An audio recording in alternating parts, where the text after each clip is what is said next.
Kalau hormat tu kita boleh nampak, awak ingat ke dia bentuk apa atau warna apa? Kalau saya boleh nampak hormat tu macam payung. Kenapa? Sebab dia macam rasa tenang. Oh, kalau saya bentuk hati. Kenapa? Sebab macam hati orang. Kita hidup di dalam dunia yang bergerak terlalu pantas. Kadang-kadang, mata kita melihat segala-galanya. Tetapi sebenarnya, kita tidak nampak apa-apa pun.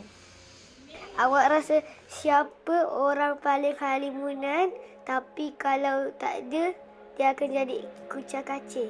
Pengawal keselamatan. Kenapa? Sebab kalau ada penculik masuk, tak siapa nak jaga. Okey. Awak?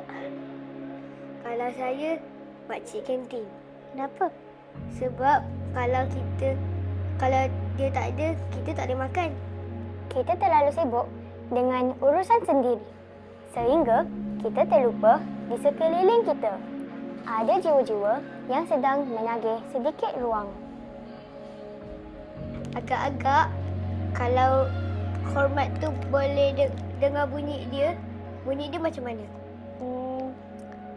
Dia lembut macam angin. Kenapa?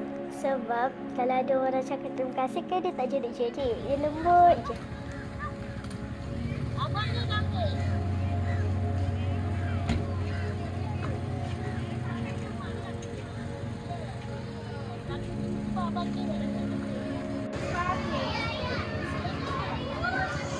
Dan kedua, cikgu Ismail. Apakah nilai kita sebagai manusia? Jika kita hanya memilih untuk melihat apa yang kita mahu. Di manakah sempadan hormat? Di manakah letaknya ihsan? Perasaan saya jaga murid-murid SKBP ni macam anak sendiri. Penuh dengan kasih sayang dan bertanggungjawablah supaya mereka tak ada apa-apa, keselamatan mereka semua terjaga. Setiap kali saya bertugas, murid-murid SKBP ini sentiasa ada memerhatikan saya di sana. Kalau ada apa-apa masalah ke atau apa yang perlu ke, mereka akan jumpa saya dan minta atau bercakap dengan saya. Walaupun tak ada apa-apa benda nak cakap pun, mereka datang dengan mesra bersembang dengan saya dengan baik dan sopan. Awak ada telefon tak? Ada. WhatsApp? Ada.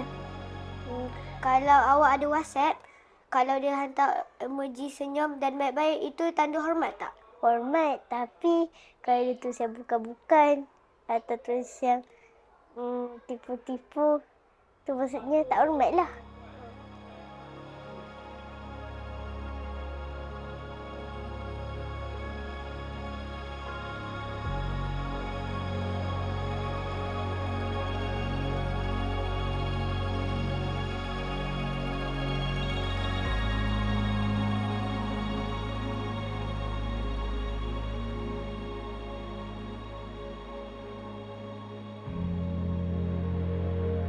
Kerana hormat dan kemanusiaan itu tidak memerlukan bajet yang besar.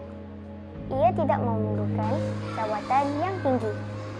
Ia hanya memerlukan sebuah hati yang sudi melihat.